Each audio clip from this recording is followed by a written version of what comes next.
The sun had barely risen when Ravi stood at the bus stop, clutching his small brown backpack. The air was cool, and the city was just waking up. Cars hummed by, their headlights fading into the soft gold of morning light. Ravi's hands trembled slightly, not from the cold, but from nervous excitement. It was his first day at a new job, a warehouse position at Metrotrans Solutions, one of the city's biggest logistics companies. To most people, it was just another workplace, but to Ravi, it was the start of a dream he had chased for years. He had arrived in this country only 2 years ago, carrying nothing but hope, a few clothes, and the words of his father echoing in his head. Work hard, speak kindly, and the world will open its doors. His English wasn't perfect. In fact, he had learned most of it from watching old movies and talking to customers while working in small shops. His sentences were short and sometimes mixed up, but his smile filled the gaps words couldn't. As the bus arrived, Ravi took a deep breath and whispered, "New day, new start." The warehouse loomed large, stretching wide across the industrial block. Trucks rolled in and out. Workers in neon vests moved quickly, and forklifts beeped as they carried pallets of boxes. Everything was in motion, efficient, fast, and loud. Ravi stood at the main gate, adjusting his shirt collar. His clothes were clean but worn, a white button-up tucked into dark pants that had faded from years of washing. He approached the reception desk with a polite smile. "Good morning, miss," he said gently. "I am new. First day." The receptionist, a cheerful young woman, smiled back. "Oh, you must be Ravi. Welcome to Metrotrans. The manager's name is Mr. Allen. You'll find him in the main warehouse through that door." Thank you," Ravi said, nodding several times in gratitude. He picked up the visitor badge and stepped inside. The smell of cardboard and oil filled the air. Machines hummed, papers rustled, and voices echoed off metal shelves. It was both intimidating and thrilling. Ravi's eyes widened as he watched everything. The precision, the teamwork, the rhythm of it all. He wanted so badly to fit into this world. He turned a corner and saw a man in a sharp navy suit, clipboard in hand, shouting instructions. His presence filled the room, confident, commanding, and slightly impatient. This was Mr. Allen, the warehouse manager. "Excuse me, sir," Ravi said, approaching cautiously. "I am Ravi. Today is my first day." Allen barely looked up. "Yeah, I know who you are. The new hire from the temp agency." "Yes, sir," Ravi said quickly, nodding with a hopeful smile. "I work hard. Learn fast," Allen smirked. "We'll see." He motioned toward a stack of boxes. "Follow me. I'll show you what to do." For the next few hours, Ravi followed every instruction closely. He scanned packages, labeled boxes, and learned how to operate the scanner device. His movements were slow at first, careful and deliberate. Each time he stumbled over an English word, he'd pause, repeat it quietly, and continue. Allen watched him with thinly veiled impatience. "You'll need to pick up the pace," he said flatly. "This isn't a classroom." "Yes, sir." "I do better," Ravi said quickly, bowing his head slightly in apology. But even with the pressure, Ravi's spirit stayed gentle. He smiled at other workers, offered to help when he could, and said thank you for every small correction. Some co-workers responded kindly, others just shrugged and walked away. At lunch, Ravi sat alone on a bench outside, opening his small lunchbox. Inside was rice and a bit of curry he had made the night before. He ate slowly, looking around at the others laughing in groups. He didn't mind being alone. He told himself it was just the first day. 2 workers nearby talked about weekend plans, tossing jokes back and forth. Ravi didn't understand most of it, but he smiled when they laughed, pretending to follow along. One of them looked at him and said, "Hey man, where you from?" Ravi smiled warmly. "India," he replied. "I come here 2 years. Learn English now." "Cool," the worker said, offering a friendly nod. "Welcome, man." It was a small gesture, but to Ravi it meant a lot. That single word, welcome, made him feel like maybe he belonged here, even just a little. When the day ended, Ravi's body ached from lifting boxes, but his heart felt light. He had made it through his first day. He walked to the bus stop as the sun dipped low, turning the sky orange and pink. The city lights began to flicker on. He sat down on the bus, staring out the window, lost in thought. He imagined calling home. His wife, Mina, would be waiting for his update. Their daughter Anya would probably be dancing around the house, asking questions about Papa's new job. When he finally reached his small apartment, he quickly set his bag down and opened his laptop. The screen flickered to life, and soon 2 familiar faces appeared. "Papa!" his daughter squealed, her small face lighting up. "You got the job?" Ravi's tired eyes softened instantly. "Yes, Beta. Papa got job. Big warehouse, so many boxes, and machines that move by themselves." Mina laughed from behind the camera. "That's wonderful, Ravi. You did it." He nodded proudly. "Yes, I work hard. Learn more every day. People good there." He hesitated slightly, not wanting to worry them, and smiled. "Very nice place." For a few minutes they talked about everything. The new job, the city, the food. Ravi listened to his daughter's laughter and felt the stress of the day melt away. When the call ended, he sat quietly by the window. Outside, city lights shimmered like tiny stars. And somewhere far away, a train rumbled in the distance. He took a deep breath and whispered to himself, "Tomorrow, I will do even better." He didn't know that tomorrow would bring something he could never prepare for, a moment that would test his strength, his patience and his heart. For now, he just sat there, tired but hopeful, a small smile on his face as he looked out at the night sky. Ravi believed that kindness and effort were enough to win respect. He had no idea that soon one man's cruelty would shake that belief to its core, and that justice, quiet but powerful, was already waiting just around the corner. The next morning, Ravi arrived 30 minutes early. The warehouse was still quiet, the hum of machines not yet filling the air. He stood near the loading bay, sipping a small cup of coffee he had brought from home. He liked the stillness before work began. It gave him time to breathe, to gather courage for the day ahead. He repeated English phrases under his breath. "Good morning." "Sir." "Yes, I understand. Can I help?" He practiced them slowly, smiling between each one. Speaking clearly was his goal for the day. As workers started trickling in, the air filled with chatter, footsteps, and the sounds of forklifts starting up. Ravi joined the early shift line, where everyone received their assignments from Mr. Allen. Allen walked in briskly, wearing his usual dark suit and carrying a clipboard. He didn't look tired. He looked powerful, the kind of man who liked being the loudest voice in the room. "All right, people," he said, clapping his hands. "Let's move quickly today. We've got a big shipment coming in from Dock 3, new guy." He pointed at Ravi. "You'll help with the pallet scanner. Don't mess it up." "Yes, sir," Ravi said, standing straighter. "I learn fast," Allen smirked. "Sure you do." The morning began smoothly. Ravi followed another worker named Carlos, who showed him how to scan and label incoming packages. Carlos was patient and kind, often nodding encouragingly when Ravi struggled with a word or gesture. "Don't worry, man," Carlos said. "You'll get the hang of it." Ravi nodded gratefully. "Thank you, sir." "You good teacher?" Carlos chuckled. "Just call me Carlos." For a while, everything went fine, until Allen appeared again.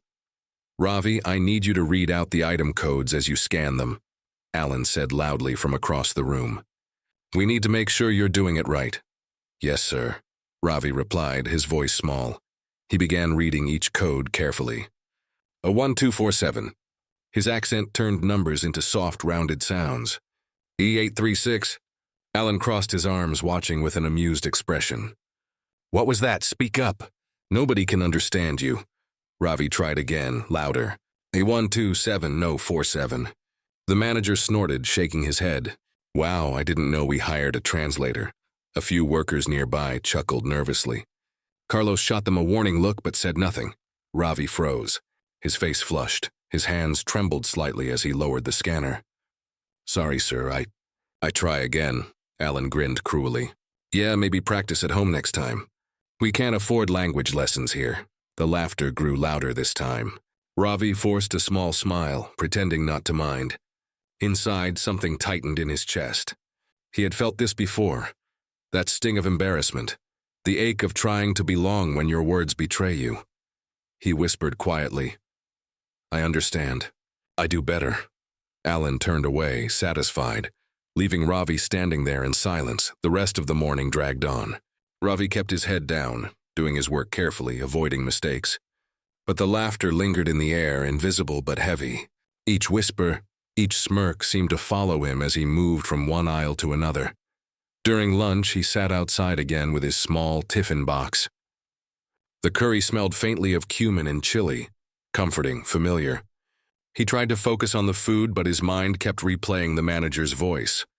Maybe practice at home next time. Carlos joined him, holding a sandwich. "Hey man, don't let Alan get to you," he said, sitting beside him. "He's like that with everyone." Ravi smiled weakly. "It okay, maybe my English." "Not good. Your English is fine," Carlos said firmly. "You work hard. That's what matters." Ravi nodded, appreciating the kindness, but deep down he knew Alan's laughter wasn't just about words. It was about power, about making someone small. Later that afternoon, a delivery truck arrived earlier than expected. Workers scrambled to unload it, stacking boxes onto pallets. Alan shouted instructions from the far end of the floor. "Ravi, over here!" he barked. Ravi hurried over, grabbing his scanner and gloves. Alan handed him a clipboard filled with item lists. "Check these codes and confirm the count," Alan ordered. "And for God's sake, don't mess up the paperwork." "Yes, sir," Ravi said, nodding quickly. He began reading the codes softly to himself, matching them one by one. Everything was going fine until a coworker asked a question about the shipment. Ravi looked up to answer, his tongue stumbling slightly over the words. This box. Go to dock number 3, sir." Alan, standing just a few feet away, heard him and couldn't resist. "What was that?" he said loudly, smirking. "Dock number what? You sound like you're chewing the words." A few people turned to look. Someone laughed under their breath. The sound hit Ravi harder than he expected. Alan continued, his voice rising. "You've got to speak English properly, man. This isn't a Bollywood movie." The laughter this time was open and cruel.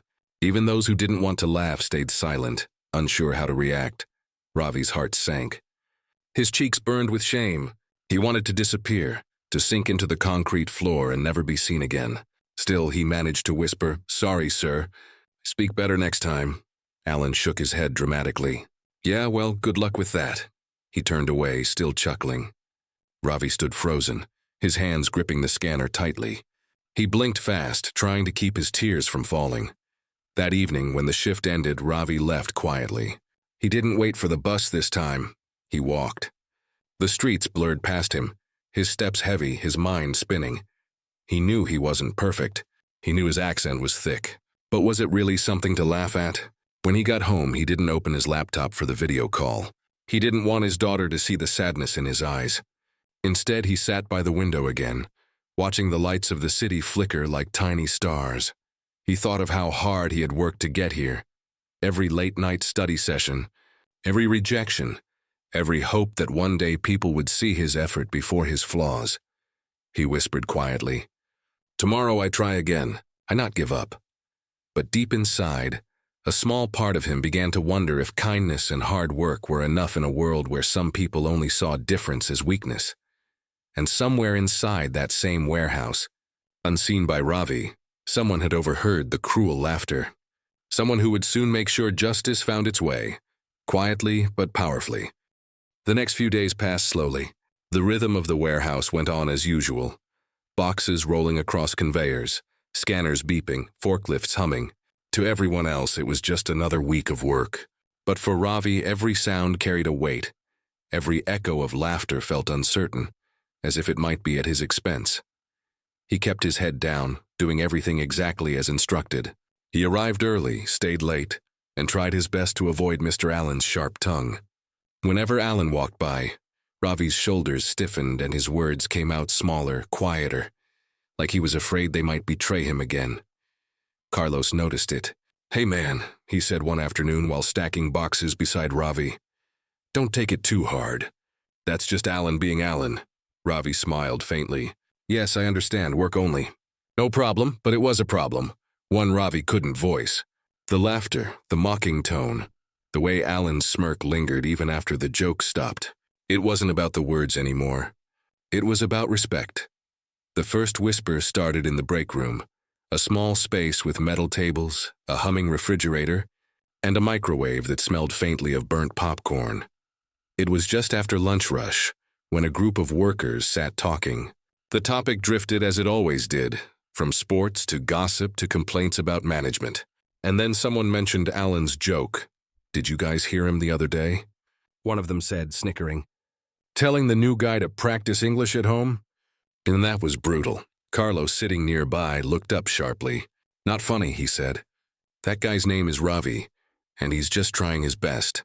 The laughter faded a little. Someone shrugged. "Yeah, but come on, he can barely talk." Carlos's tone hardened. "He can talk. You just have to listen." Silence fell. No one replied after that. The microwave beeped, filling the room with an awkward hum. The subject changed, but the whisper didn't die. Later that day, one of the workers who'd laughed about the joke told another co-worker, who told another. Each version added a little more detail, a little more cruelty.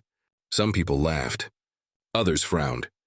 Slowly, the warehouse began to divide. Not officially, not openly, but through quiet glances and knowing looks. Ravi never knew about the whispers. He only knew that some people had started treating him differently. A little kinder, a little gentler.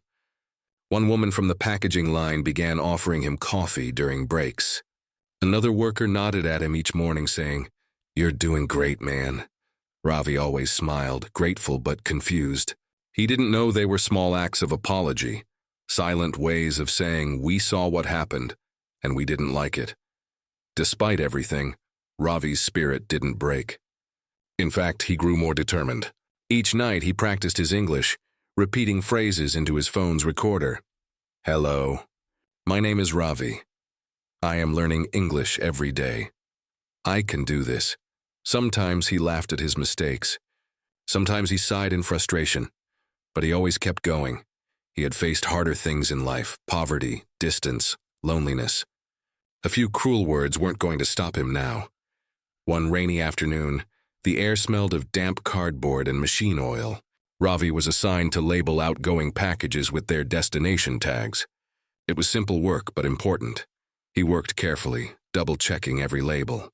But one tag, written in messy handwriting, looked like Dock 7 instead of Dock 2. He placed the box on the wrong pallet. Minutes later, Alan stormed in. "Who labeled this wrong?" He barked, waving the clipboard. "This shipment was supposed to be out an hour ago." Everyone turned silent. Ravi froze. Alan's eyes narrowed as he spotted him. Did you label these?" Ravi swallowed hard. "Yes, sir. I think maybe a small mistake." Alan snapped, voice rising. "You cost us time and money because you can't read properly." "I'm sorry, sir," Ravi said softly.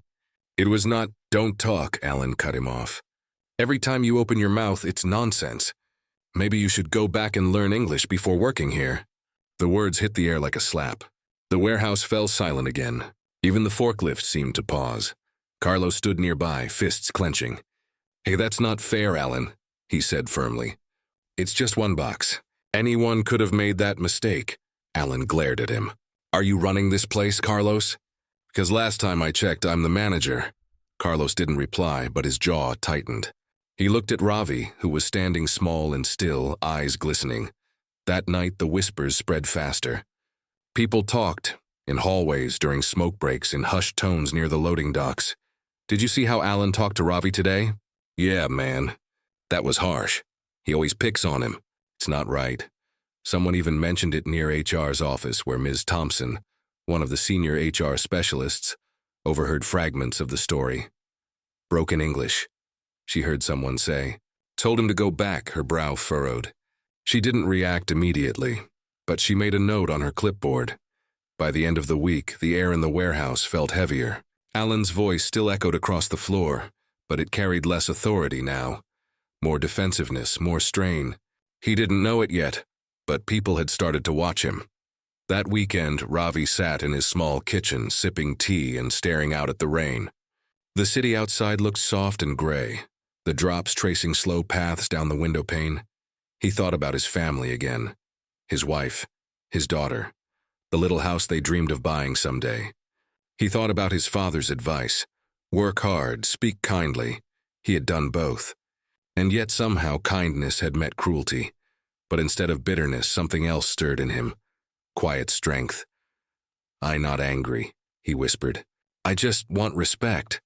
He didn't know that far away, in a quiet HR office, someone was already thinking the same thing, that respect was not optional, and that the way Alan had treated him was not going to be ignored. When Monday came, the atmosphere felt different. People smiled at Ravi more, greeted him first. Carlos gave him a pat on the back before the shift began. Even Alan seemed uneasy, though he hid it behind his usual arrogance. He caught people whispering as he walked by, their eyes following him in ways they hadn't before. "Focus on your work," he barked, but his voice lacked its usual bite. Ravi noticed, but he said nothing. He just kept doing his job, quiet and steady as always.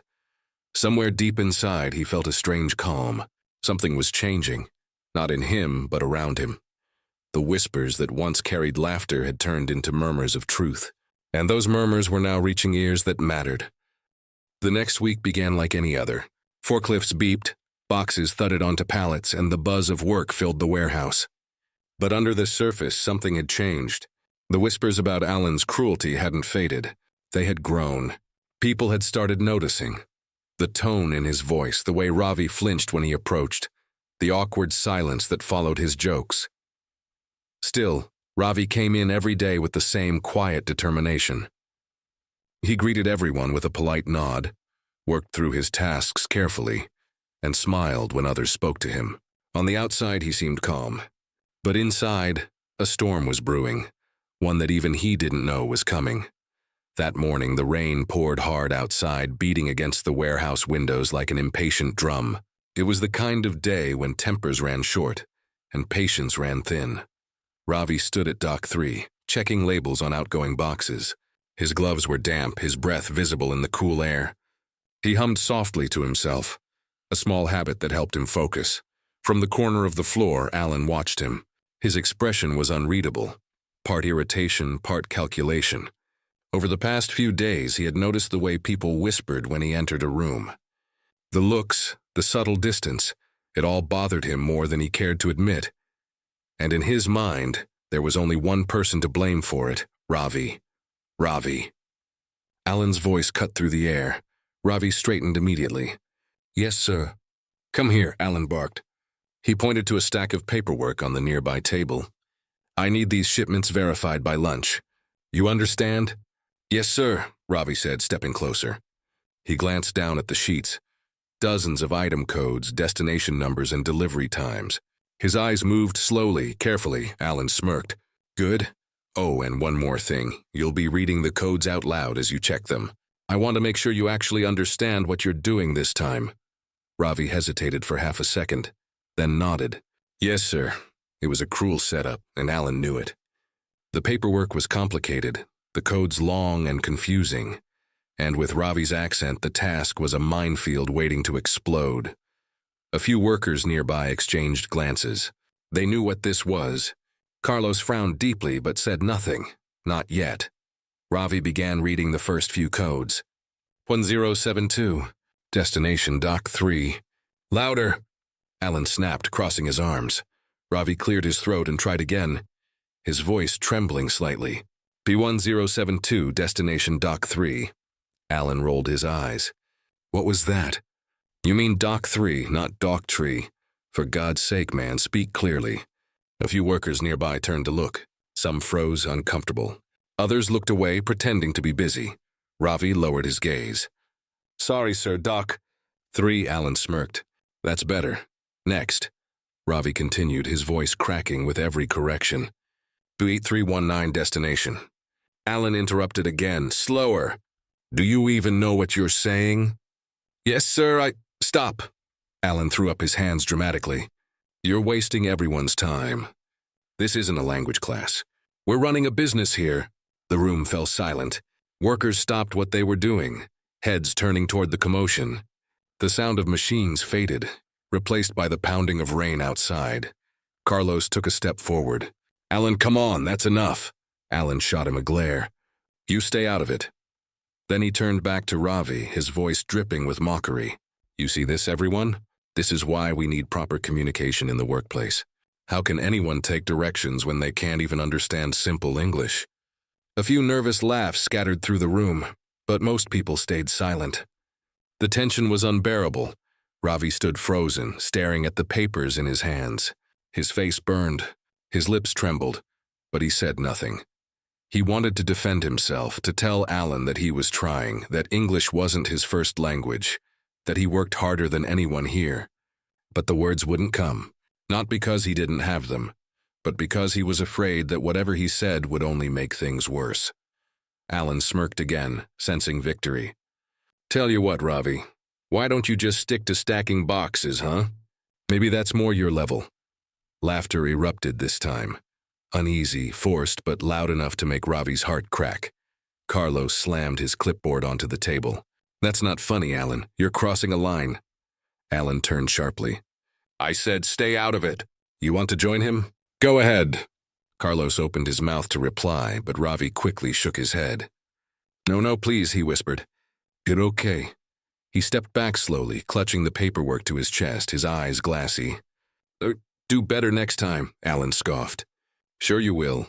He turned away, muttering under his breath. Unbelievable. Ravi walked out of the warehouse, the rain drenching his shirt almost instantly. He didn't care. He just walked, past the parking lot, past the fences, down the street. Each drop of rain felt like the echo of those cruel words. How can anyone take directions when they can't even understand simple English? The sentence replayed in his mind like a song he couldn't stop hearing. He sat on a bench near the bus stop, his hands shaking. For the first time since he came to this country, he felt truly small, invisible, voiceless. He thought of his daughter, her little voice calling him Papa, asking about his new job. He thought of how proud he'd been to tell her he was doing well. Now he couldn't even look at himself. Maybe Alan was right. Maybe he didn't belong here. For a long time he sat in silence, the city blurring through the curtain of rain. Then, slowly, he took a deep breath. No, he whispered to himself. I work hard. I am good, man. I belong. It wasn't anger that rose in him. It was something quieter, deeper, a kind of dignity that couldn't be broken by laughter. He stood up, drenched and shivering, and walked back to the warehouse. He didn't say a word when he returned. He just picked up his scanner and went back to work. What Ravi didn't see was the figure standing on the upper level. Ms. Thompson from HR, watching through the glass window. She had seen everything, every word, every smirk, every flinch. She didn't step in immediately, not yet. But she took notes, her pen scratching across the paper, her eyes sharp. She had already heard the whispers. Now she had proof. As Alan barked new orders, pretending nothing had happened, she walked quietly back to her office, her face unreadable. The rain outside had stopped, but the storm inside the warehouse had only just begun. That evening, Ravi walked home quietly, the sky now clear, the air cool.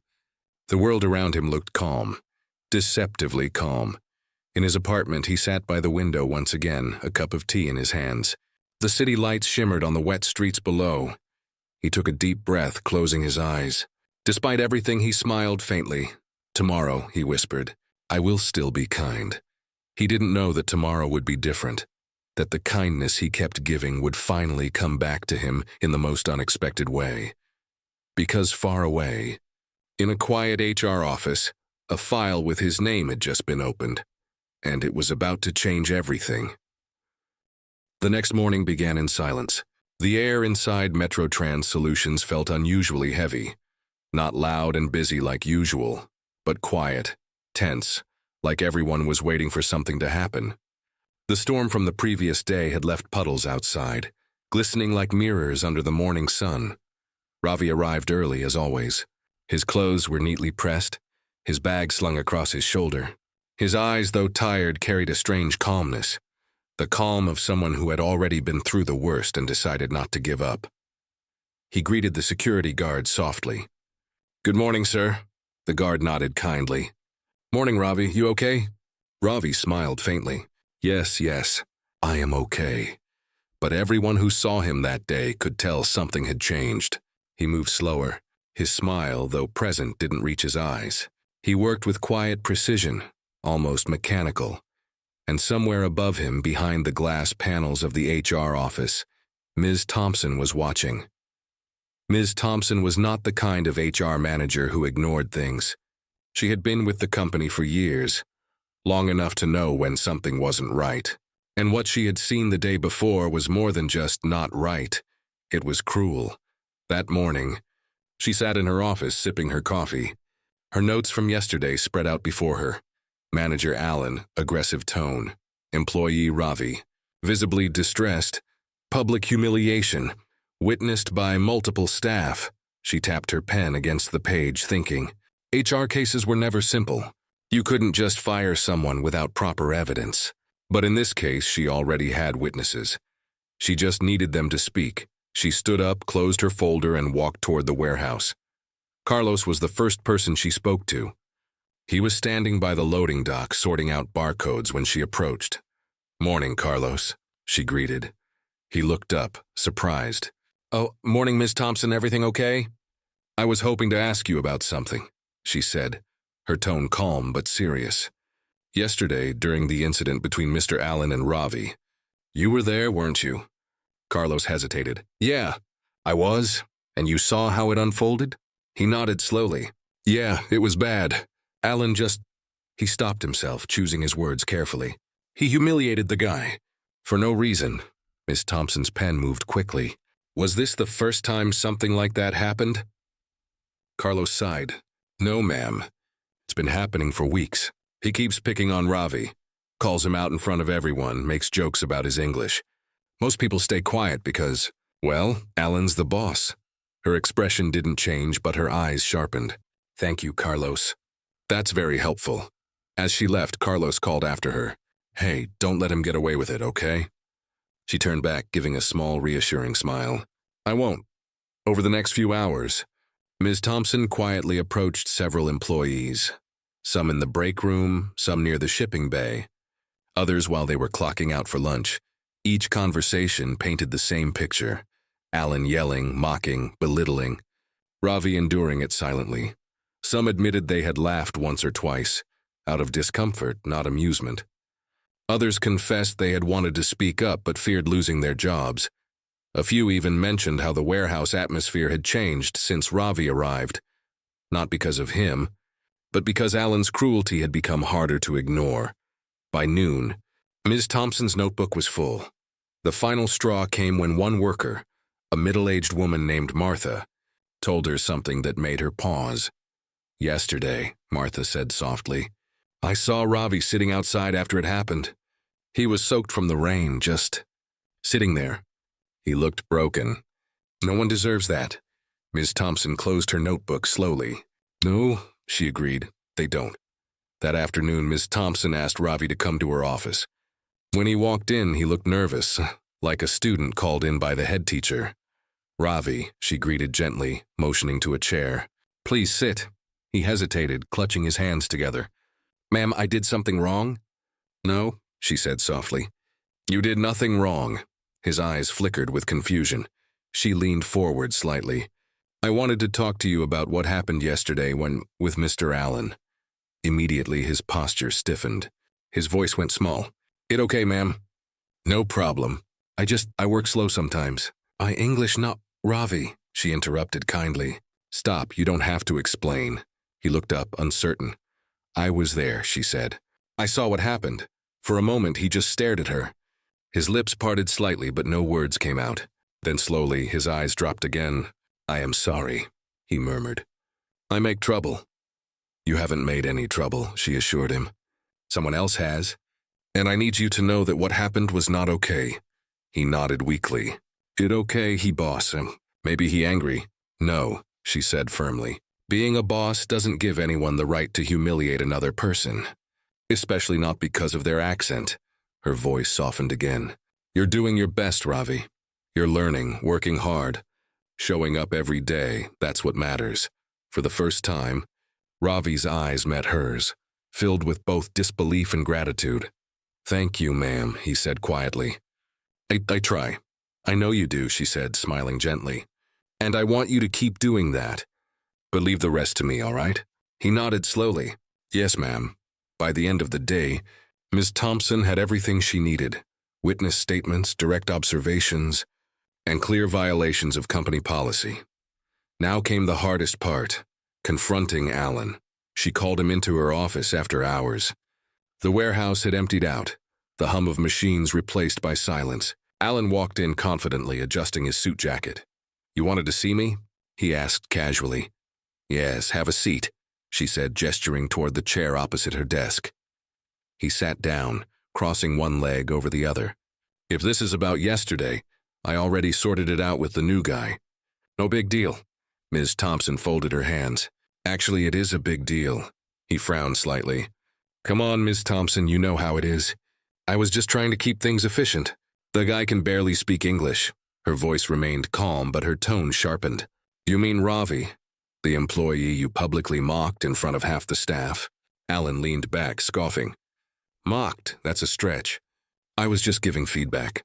She raised an eyebrow. "Feedback doesn't involve calling someone names or questioning their intelligence." He shifted uncomfortably. "Look, maybe I was a little hard on him, but this place isn't a charity. If he can't communicate—" "Stop," she said, cutting him off. "This isn't about communication. It's about respect." Her voice grew colder. "I have multiple statements from staff who witnessed repeated verbal harassment. I also saw yesterday's incident myself." Alan's smirk faltered. "You saw?" "Yes," she said firmly. "And I'm filing a formal report with corporate HR." He laughed nervously. "You're overreacting." "No, Mr. Allen," she said, standing. "You overstepped." The silence that followed was deafening. Alan's confidence drained from his face. "You're not serious," he muttered. "I am," she said. "Your behavior violates Company Conduct Policy 3.4, harassment and discrimination. Effective immediately, you're placed on administrative leave pending investigation." Alan stood up abruptly. "This is ridiculous." Ms. Thompson didn't flinch. "If you raise your voice again, I'll call security." He froze. For the first time, he realized he had no power here. "You'll hear from corporate," she added calmly. "You can gather your personal belongings tomorrow morning." Alan turned furious and stormed out. The door slammed behind him. Ms. Thompson exhaled slowly, setting her pen down. Justice wasn't loud. It was quiet, deliberate, and final. The next day, Ravi arrived at work to find the warehouse buzzing with quiet rumors. Alan's office door was locked, his nameplate gone. Carlos met him near the loading dock, grinning. "Hey, man, you heard?" "Heard what?" Ravi asked softly. "Alan's gone." "HR handled it." Ravi blinked, unsure if he'd heard correctly. "Gone?" Carlos nodded. "Yeah, man, gone. Guess someone finally noticed what he was doing." Ravi looked around the warehouse, his heart pounding. Everything felt lighter, brighter. He whispered to himself, "Thank you." He didn't know who to thank, God, fate, or the quiet woman in the HR office. Maybe all of them. But for the first time in weeks, he smiled, a real, full smile. And somewhere upstairs, Ms. Thompson watched him from her window, her heart steady and proud. She smiled too. The morning after Alan's suspension, the warehouse felt different. The constant pressure in the air had lifted. The workers moved with a quiet sense of relief, as if the sound of his voice had been a storm cloud that finally passed. For the first time in weeks, Ravi didn't tense up when a manager walked by. He still spoke softly, still cautious, but there was something new in his eyes, the faint glimmer of peace. Carlos patted his shoulder during their morning briefing. "You did nothing wrong, brother," he said with a grin. "Everyone knows it now." Ravi smiled shyly. "I only do my work." "Yeah," Carlos said, "and that's exactly why people respect you." Upstairs, Ms. Thompson sat in the HR office, surrounded by files and emails. The quiet hum of her computer filled the room as she typed up her formal report for corporate headquarters. The subject line read, "Subject, Workplace Harassment Investigation, Warehouse Manager." Alan, her report was methodical, detailed and clear.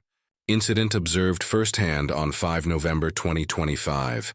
Multiple witness statements collected. Evidence of repeated verbal harassment targeting language and national origin. Recommendation: termination for violation of corporate policy 3.4 and 3.6, harassment and workplace conduct. She reread the last line twice, then hit send. Afterward, she leaned back in her chair, closing her eyes for a moment. Cases like this were never easy. They weren't just about paperwork. They were about people. And in this case, the people she thought about most wasn't the manager losing his job. It was the quiet worker downstairs who had endured humiliation and still showed kindness.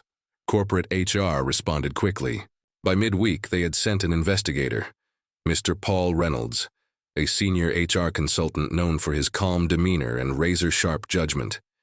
He was tall, gray-haired, and spoke with deliberate precision. When he entered the warehouse office, the atmosphere shifted again. People straightened up. Even the air seemed to hold its breath. "Good morning," he said politely, shaking Ms. Thompson's hand. "I read your report." "Impressive work, thank you," she replied. "It's been a difficult week, I imagine," he said. "Let's get to the truth then." Over the next few days, he interviewed nearly everyone who worked under Alan. Carlos was among the first.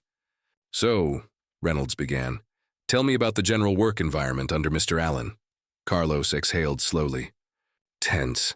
People were scared to make mistakes because he'd blow up. And then when Ravi started, got worse. How so? He picked on him. Because of his accent. Made jokes in front of everyone.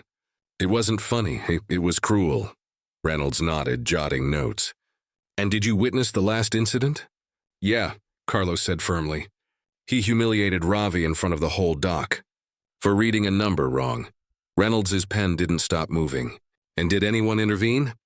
"I tried," Carlos admitted. "But Alan shut me down. Everyone else stayed quiet. We were scared," Reynolds looked up. "Scared of what?" "Of him," Carlos said simply. "He had power." That was all Reynolds needed to hear. When it was Alan's turn to be interviewed, he walked into the HR conference room looking tired but defiant.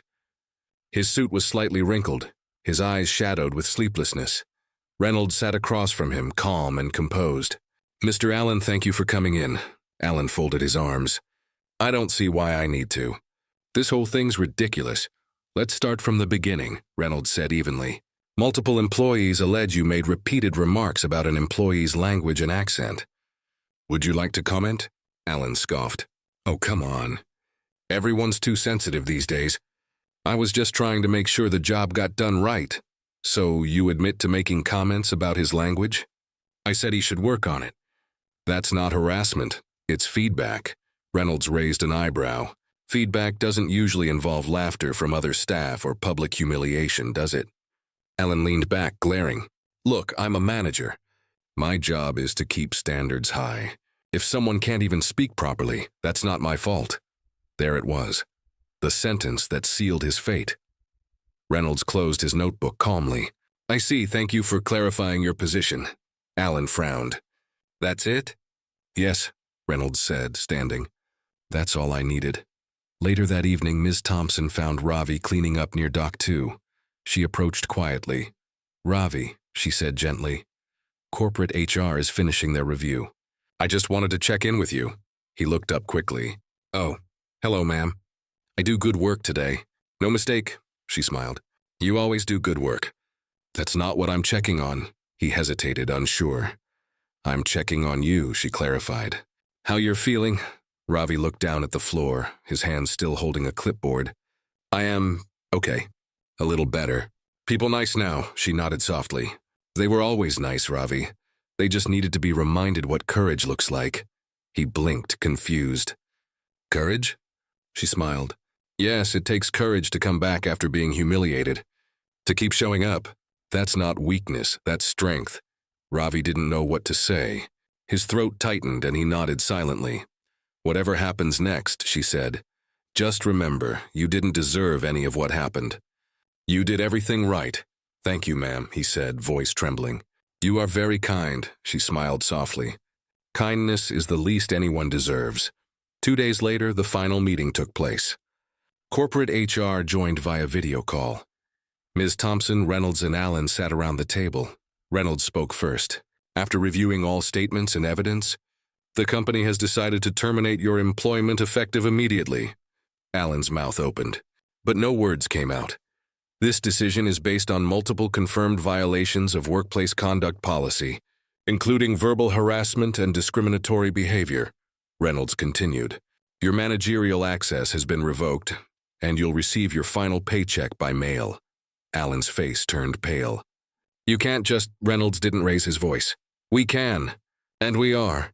Alan stood up abruptly, but Ms. Thompson's steady gaze met his. "You built your career on authority," she said quietly. "Maybe it's time you learn what accountability feels like." For a moment, the room was utterly silent, just the faint hum of the air conditioner. Alan stared at her, realization dawning that this was truly the end.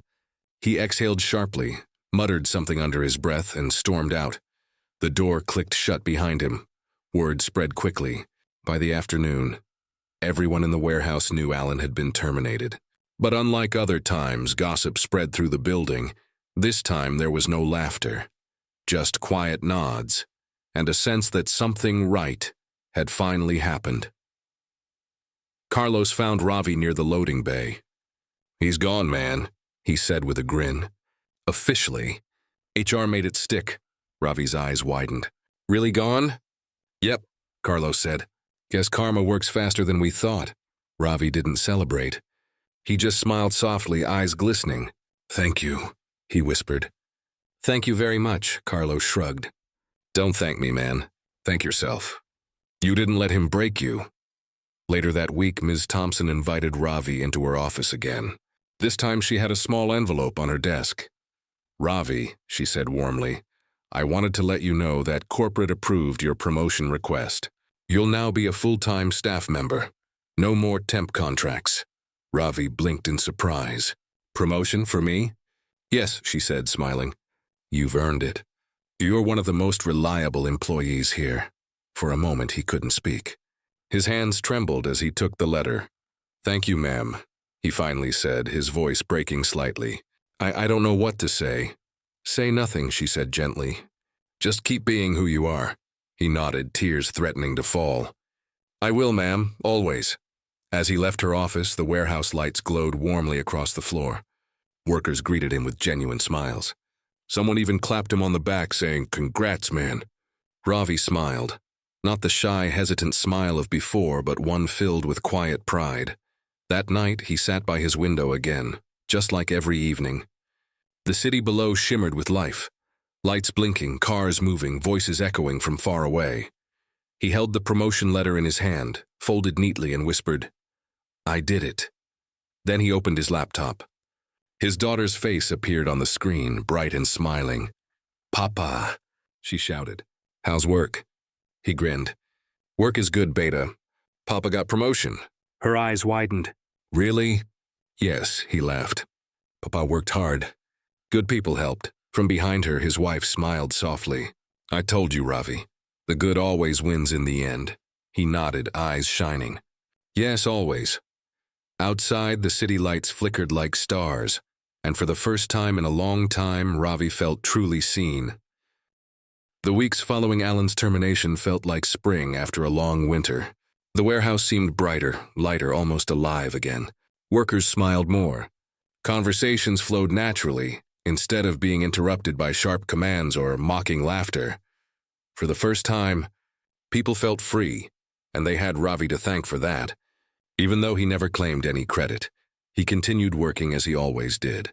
Steady, humble, focused. The same man who had once been the target of ridicule now moved through the warehouse like a quiet symbol of resilience. But outside those warehouse walls, Alan's story was unfolding in a very different way. After his dismissal, Alan tried to convince himself it was temporary. "They'll realize they overreacted," he muttered to himself in his apartment, pacing the floor. "I kept that warehouse running like a machine. They'll need me back," but they didn't. His corporate email was shut down, his access badge deactivated. Within a week, he was officially blacklisted from reapplying to any company within the logistics group. He tried calling his contacts, hoping for sympathy, but word had spread. "Heard you had some HR trouble," one old colleague said cautiously over the phone. "Probably best to lay low for a while." Lay low. The phrase echoed like a curse. For a man who built his identity on authority, being told to lay low felt worse than punishment. It was erasure. He scrolled through job postings, but each time he reached the references section, his stomach twisted. He knew what Ms. Thompson's report would say. Back at Metro Trans Solutions, the story of Alan's downfall became an unspoken lesson. People didn't talk about it much, but they remembered. Carlos summed it up one afternoon while chatting with another worker. "You can't treat people like trash and expect it to stay hidden forever," he said, tightening a bolt on a pallet rack. The other man nodded. "Yeah, I used to think Alan was untouchable. Guess no one really is." Ravi overheard them but said nothing. He didn't like talking about what had happened. He believed that silence sometimes spoke louder than stories, but Miss Thompson noticed something that made her smile. People started saying please and thank you more often. Supervisors spoke to their teams with patience. The culture had shifted, not through meetings or policies, but through example. The man they once mocked had unknowingly become the mirror that reflected everyone's conscience. 2 months later, Alan showed up at the Metro Trans building unexpectedly. His hair was unkempt, his eyes tired, but his old arrogance flickered faintly in his posture. He walked past reception, heading straight toward the HR office. The receptionist froze. "Sir, Mr. Allen, you don't have clearance," he waved her off. "I just need 5 minutes." When Ms. Thompson looked up and saw him standing in her doorway, she didn't seem surprised. "Mr. Allen," she said calmly, setting her pen down. "You no longer work here. You shouldn't be on company property." "I just came to talk," he said quickly, forcing a polite tone. "I think there's been a misunderstanding." "There wasn't," she replied, her voice firm but not unkind. "You were investigated thoroughly. The decision was final." He stepped forward, frustration flashing in his eyes. "You're telling me one mistake, one joke ends a 15-year career?" "One mistake?" she repeated softly. "You didn't make one mistake, Mr. Allen. You made a pattern. And people suffered for it." He scoffed. "People? You mean that guy? The one who couldn't even speak English properly?" Ms. Thompson's expression hardened. "That guy is one of the most dependable workers here. And he speaks the universal language of respect, something you never learned." The words hit him harder than he expected. For a moment, Alan stood frozen, his anger faltering into something else, something that looked almost like regret. He lowered his gaze. "You really think I'm a bad person?" "I think," she said quietly, "you lost your way. You thought power meant control, but real leadership is about lifting people, not breaking them." He didn't respond. His jaw clenched, and without another word, he turned and walked out. The receptionist watched as he left, was slower this time. Shoulders slumped, pride finally crumbling. A few days later, HR hosted a small staff meeting to announce some positive changes. Ms. Thompson stood at the front of the room, addressing the team. "We've all been through a difficult few months," she began, "but I want to thank you for helping create a better workplace, one where everyone feels respected." She glanced toward Ravi, who was standing quietly at the back, half hidden behind a stack of boxes. "Sometimes," she continued, "change doesn't come from policies or managers. It comes from people who show patience, humility, and courage, even when the world isn't kind to them." Her eyes met Ravi's briefly, and though she didn't say his name, everyone understood who she was talking about. The room filled with gentle applause. Carlos clapped the loudest, grinning from ear to ear. Ravi looked down, smiling shyly. He wasn't used to being noticed, and that made the moment even more meaningful. Later that evening, as the sun set behind the warehouse, Ravi finished his shift and walked out into the golden light. The air smelled of metal and dust, but to him, it smelled like freedom. He looked back at the building and the same walls where he had once been humiliated, laughed at, and belittled. Now it stood as a place of new beginnings. Carlos called out from behind him, waving. "You heading home?" "Yes," Ravi said with a smile. "My daughter wait for call. Tell her dad's a hero," Carlos said jokingly. Ravi chuckled. No hero, just lucky man," Carlos shook his head. "Nah, not luck. Just good heart." As they parted ways, the evening breeze brushed against Ravi's face. He closed his eyes and whispered a silent prayer. Not for revenge. Not for pride, but for peace. Months later, Ms. Thompson received an email, a short one, from an unfamiliar address, subject apology, from aallen@personalmail.com. The message read, "Ms. Thompson, I've had time to think about what you said. You were right. Leadership isn't power, it's responsibility. I can't undo what I did, but I'm trying to be better. Thank you for holding me accountable. Alan Ems." Thompson stared at the message for a long time before closing her laptop. She didn't need to reply. Some endings didn't need words, just understanding. Downstairs, she saw Ravi laughing with a coworker, light finally back in his eyes. And for the first time, everything felt in balance again.